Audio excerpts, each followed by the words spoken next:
Good afternoon. It's this one. Thank you very much for the invitation. Parameters of residential architecture. In 1999, my Christian Roth and me founded Zender Architects in Berlin. I think I did my diploma in London in 1996, and before in 1995 I was the first time in Tel Aviv. Now this is my second time here, but I didn't see the town by now.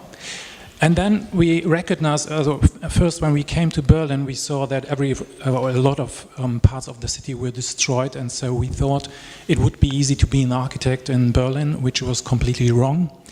And then we found out that the developers in Berlin, they just didn't want to employ us to create modern architecture because they wanted to build the city, the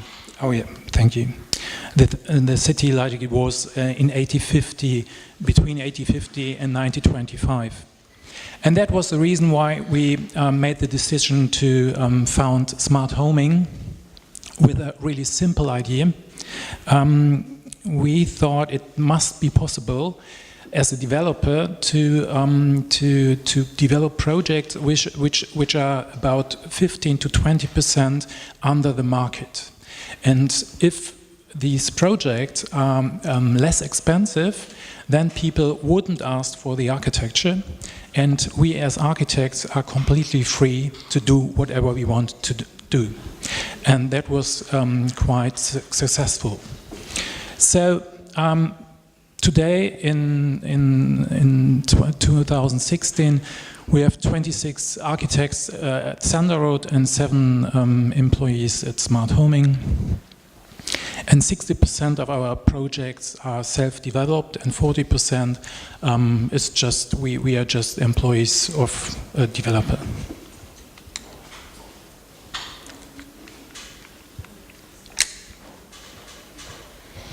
Parameters in residential architecture, culture, demographics, economics. Culture. In 2013, the population of 21 of 31 European countries mainly lived in detached or semi-detached houses. In Germany, in 2030, 54% of the population lived in apartments, 44% lived in detached or semi-detached houses. In Germany, a period of 20 years, 3 million apartments were built in detached or semi-detached houses, and 2.4 million apartments were built in multifamily buildings. In Germany, in 2014, 111,000 planning permissions were given for housing, and only 80,700 planning permissions were given for other buildings. In the last 20 years, in average, 150,000 residential buildings were constructed per year. And now the problem. The daily land consumption for housing and transport in Germany is 73 hectares. By 2020, it's planned to reduce consumption to 30 hectares, which is less than the half. If you would ask most people in Germany, they would like to live like this. This is in America, in Cape Coral, a real big development. I think about 60,000 people live there. It's a photo by Edward Butinsky. So you have the sea here. It's all artificial, and you have your single house just next to the sea. That's the concept. How do we implant resource-saving suburban planning concepts in the urban context? That's the question of our office. And this is one idea of Frei Otto. Frei Otto is one of the most famous architects in Germany. And this is one concept for the IBA in 1987. Basically, he designed only this table, and then I think about 15 architects were asked to invent single houses on these tables.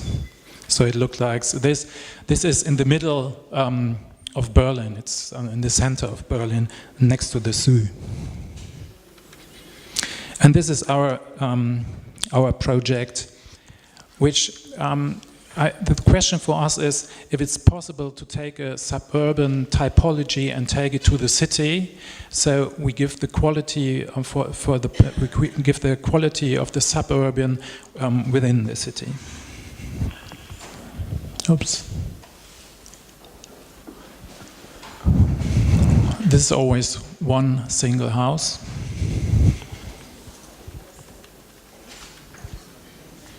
This is Zelter Straße, this is about 100 meters, and this is 35 meters, and this is north facing. That was the problem of the project. And then it's surrounded by 22 meters high flat, walls, so the sun wouldn't shine there. And this is a solution. And here in section, the idea was that you have here your single house, here the garden house, and on top you have these penthouses, which are always 3 stories high. And then we put the courtyard in the first floor. That was a bit difficult to figure out, but we have these sun diagrams, and we just moved it up until the sun shines here, I think about 2 o'clock p.m. This is the first typology, the townhouse. And this is townhouse. You enter the townhouse here, and then you come in the living room and kitchen, and from there you have these 3 rooms for children and the parents, and the terrace on top of the building. And this is the garden in the first floor. And the parking is also on the ground floor. This is one living room, which is 4.5 meters high, and this is the kitchen, which is a little bit lower. This is the garden house.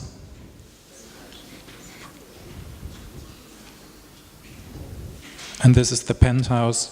You enter the penthouse in the 5th floor, and then the children go down, and they meet all together in the living room.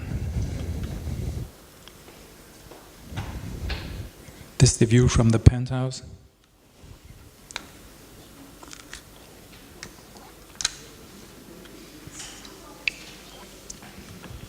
Demographics.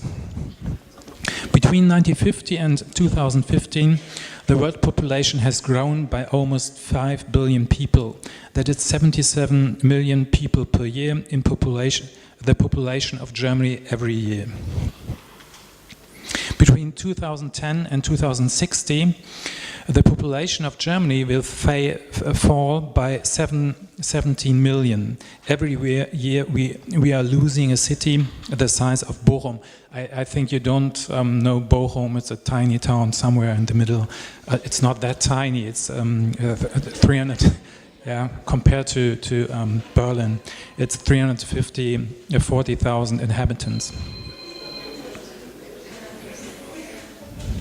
Berlin population. In 1815 there were only 400,000 people in Berlin, but then in 1922 we had 4 million people in Berlin. So within 75 years, every year 48,000 people moved to Berlin, and that's exactly the situation we have right now in Berlin, like here during the last 3 years. And that's the reason why even in Berlin always was saying it's like a really poor town, but now the cost for plots rises, and you have to pay a lot of rent. So by 2030, the UN thinks we are in Berlin 3.6 million people, but the Senat, which is the government of Berlin, thinks we are 3.8 or 4 million people. Population of urban population from 1950 to 2030, the population of the world's inhabitants moved into cities, so the growth into the cities were 30%. In Germany, it's only 10% because it's highly industrialized, and that's the reason why the difference isn't that high. Social transformation and its consequences cannot be completely planned. Flexible structures and architecture allowed adaptation to such processes with little effort, with a wide range of potential measures. So this is for architects. I know you are not architects. This is for architects, a really famous drawing by Le Corbusier. And the interesting thing is it's 100 years old, and after that it's invented after this pictures about flexibility. We did a project in Christburger Straße, and our question was, is it possible to build a building where you not design the interior? And this is the result. This is the town planning situation. So, and this is our town plan. There was one simple idea. We didn't want to have a staircase. In a way, every building needs a staircase for fire protection reasons, and we wanted to enter the flats from the elevator, and these are the balconies. So we have this floor plan, and within this floor plan there are no walls except these floors and these walls and these walls. So the inhabitant is completely free to do whatever he wants to do. That's one thing, but then we figured out after we built it that it's not a good idea that he's free to do what he wants to do, because the ground floors were really ugly.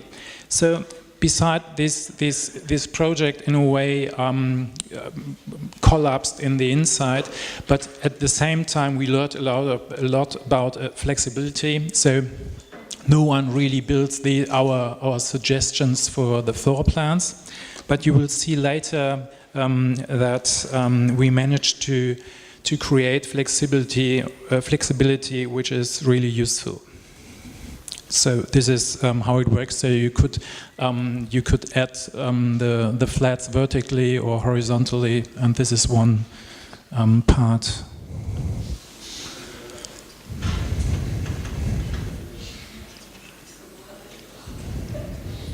Could you talk about the cost of? Oh yeah, I do. It's coming now. Hold on.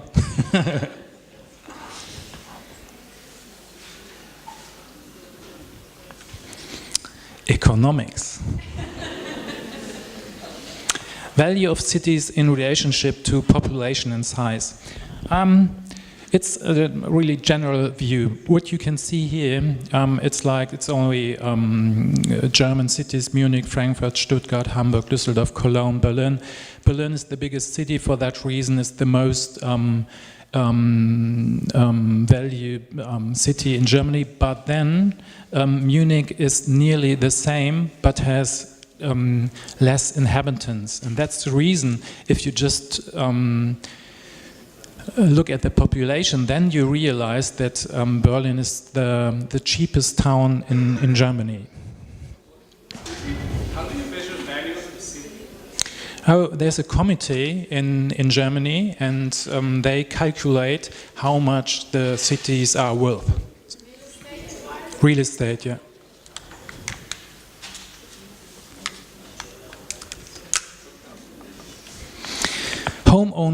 Ownership levels in 2014. This is in Europe, and that's really interesting. In Germany, overall, we have only 52% home ownership, but in Berlin, we have only 15%. And that's a big problem, you will see. Apartment rent price changed in the last 10 years, and this is Hamburg, Düsseldorf, Cologne, Frankfurt, Munich, and Berlin. And the rent increased within the last 10 years by 45%. And it's really important to remember that we only have 15% home ownership. So it's a serious problem if the rent goes up. Cities with the best yield percent in Europe in 2015. That's important for developers. If you on the screen for them in this statistic, then you know they come to the city which is on top, and because they know they can earn a lot of money now in Berlin, and that was different 6 years before. So we have three problems. A lot of people don't own their own flat. Then the rent is rising, and you have a lot of developers coming to Berlin, and they are really happy that the situation is exactly like it is. Yeah, that's amazing for you, I guess. Average monthly income per private household, it's like in Berlin, 2,421 euros. In Bavaria, like in Munich, it's 3,000 euros. But then this is how to say, I don't know, do you know that? It's like the money which is left after you paid your rent and all the stuff. Then you have 1,171 euros over, which is only 39 euros a day. So, and this is the last statistic about our building cost, because architects are always asked, is it possible to do things more cheaper? Which is, I think, it's not a really clever question, because if you build really cheap, then the quality goes down, and you have to renew things more early, which is the not clever thing to do. So this is these are 12 of our projects between 2005 and 2015, within 10 years, and in our second project, the part of costs which are coming from the plot is only 187 euros, which is quite cheap. But now we have to pay about 1,279 euros. So the cost for land increases by 680%. And this is in Berlin, like Mitte, Prenzlauer Berg, Friedrichshain, doesn't tell you anything. And this here is the building cost of our buildings. And you see, within these 10 years, it increases only by 130 or 30%, that's 3% per year, which is just not it's not a problem. And overall, our project, so the first Zelter Straße, that was the first project I showed to you. Overall, it cost only 2,163 euros per square meter in the middle of Berlin. And our new project here, this is also in Mitte, it's 3,817 euros per square meter. And I learned in the center of Tel Aviv, it's like 8,000 euros per square meters, which is quite a lot. It's like in Switzerland or Zurich. The growth periods of cities are also associated with the question of how low-cost housing can be provided. It is our task to develop more efficient building typologies that make a higher standard of living reproducible, despite a reduction in the living space per person. This is our biggest project so far. It's about 200 flats, and the idea is really simple. You build one building 6 times, but you have to avoid that it becomes boring. So that's the 2 aims. And the idea is, if you do things more often, the costs go down for planning and then for the building. And the second aim was, it's to do with quality in the city. This site is 8,000 square meters big, and our aim was to keep 5,000 square meters for a big garden for the people who live there. So the idea is not, on one hand, it's important to have density, but on the second hand, it's important that you have space where you can live. And this is the ground floor plan, and the idea of this project, the third idea was that we have only small apartments, and you can just put them together so you get one big apartment. And we didn't, this is the successful story about flexibility. So we didn't tell the people whether they put these apartments together or not. They just took the decision, we want to have a small flat or we want to put them together.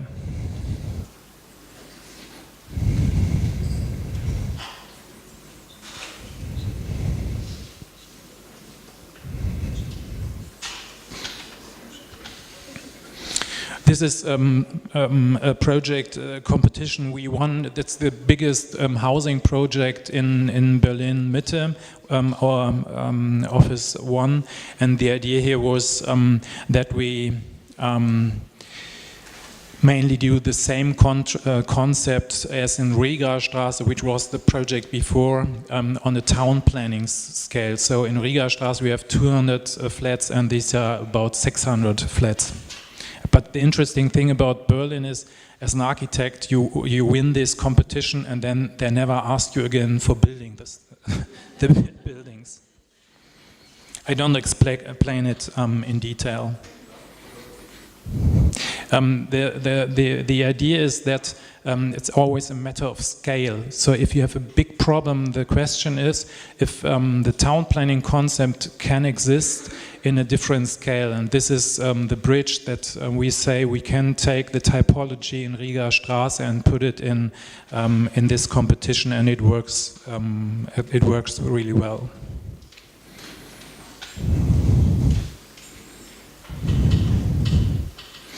Thulestraße, it's one of our biggest projects right now. This is a picture from Mailand. And this is one of the first drawings, and this is the finished building. I really like this this house very much, and we developed a project in Thulestraße which worked nearly like the Rigastraße. Again, 6 houses, but they are different. Here they are 45 meters by 25 meters, which is a more economic way to build houses like this. And then you have a wide flexibility in these buildings, where you can choose how to combine flats. And this is the floor plan nearly like Corbusier, where you decide whether you have a flat like this or you combine 2 of these flats and then you have a bigger one.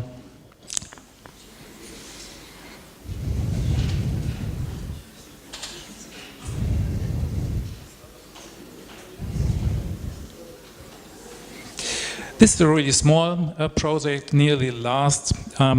This is a light concrete, and the really nice thing about this building is that you just have to do the concrete work, and then you get the wooden windows, and the building is completely finished, and it's gonna resist for the next 100 years, and you are not it's not necessary to do anything with the building.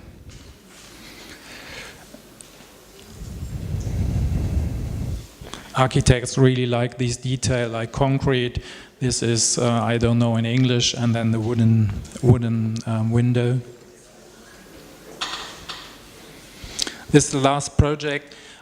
We made a competition here, and our suggestion was that we take this light concrete and have a really high dense project. And everything in this project is like prefabricated. You can see it here, and the idea is that on one hand you have a building which will last long, and on the second hand it's going to be really cheap, because you can produce everything before and just put it together on the building site. Thanks a lot.